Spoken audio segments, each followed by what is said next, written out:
উত্তরবঙ্গের দু একটা জেলা বাদ দিয়ে পশ্চিমবঙ্গের সব জেলায় শুষ্ক থাকার সম্ভাবনাই আছে। উত্তরবঙ্গের আপনার আহ, দার্জিলিং, কালিম্পং, জলপাইগুড়ি এই তিনটি জেলাতে আপনার আজকে বৃষ্টি হওয়ার সম্ভাবনা আছে। হালকা থেকে মাঝারি হালকা বৃষ্টিপাত আহ, এই এক দুই জায়গাতে বিক্ষিপ্তভাবে হওয়ার সম্ভাবনা আছে আজকে। আর তারপরে আপনার 25, 26, 27 এই 3 দিন পশ্চিমবঙ্গের কোনো জেলাতেই বৃষ্টিপাতের কোনো সম্ভাবনা নেই। আর 24 তারিখে কিন্তু ওই দার্জিলিং, কালিম্পং, জলপাইগুড়ি বাদ দিয়ে অন্য কোনো জেলাতে কোনো বৃষ্টির সম্ভাবনা নেই। আর 27 তারিখ বললাই, 28 তারিখে আপনার আবার দার্জিলিং এবং কালিম্পং এই দুই জেলাতে বিক্ষিপ্তভাবে দু এক জায়গাতে হালকা বৃষ্টিপাত হওয়ার সম্ভাবনা আছে।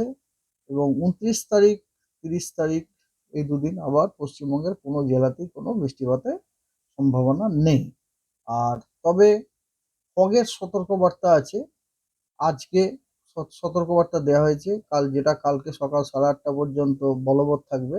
সেটা হচ্ছে দার্জিলিং, জলপাইগুড়ি, কোচবিহার, উত্তর দিনাজপুর, দেন এইগুলো হচ্ছে নর্থ বেঙ্গলের এই জেলাগুলো। এবং দক্ষিণবঙ্গের পশ্চিম মেদিনীপুর, দুই আহ, পূর্ব মেদিনীপুর, পশ্চিম বর্ধমান, উত্তর 24 পরগনা, দক্ষিণ 24 পরগনা এই জেলাগুলিতে আপনার আইসোলেটেড ডেন্স ফগ থাকার সম্ভাবনা আছে।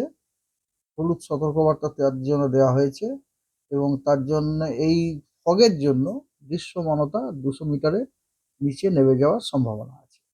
এবং আগামীকালও উত্তরবঙ্গের খালি জলপাইগুড়ি এবং কোচবিহার এই দুই জেলাতে আহ, সকালের দিকে আপনার ইন্টেন্স ফগ, ডেন্স ফগ হওয়ার সম্ভাবনা আছে বিক্ষিপ্তভাবে। এবং তার জন্য আবার দৃশ্যমানতা 200 মিটারের নিচে নেমে যাওয়ার সম্ভাবনা আছে। আর ন্যূনতম তাপমাত্রা আগামী 24 ঘন্টাতে কোনো বড়সড় পরিবর্তনের সম্ভাবনা নেই, কিন্তু তারপরে ন্যূনতম তাপমাত্রা আবার কিন্তু 3 থেকে 4 ডিগ্রি কমে যাওয়ার সম্ভাবনা আছে।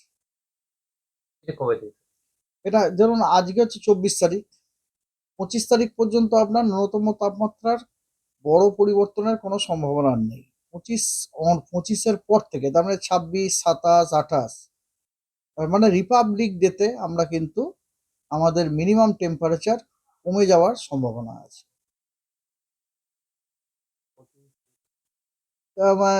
এখনো পর্যন্ত আমাদের যেটুকু আন্দাজ সেটা হচ্ছে আপনার 3-4 দিন, ডে আফটার টুমোরো থেকে 3-4 দিন। আবার টেম্পারেচার বেড়ে যাবে? তারপর না, সেটা এই মুহূর্তে আমরা বলতে পারছি না। ডে আফটার টুমোরো থেকে 3 থেকে 4 ডিগ্রি ন্যূনতম তাপমাত্রা কমে যাওয়ার সম্ভাবনা আছে।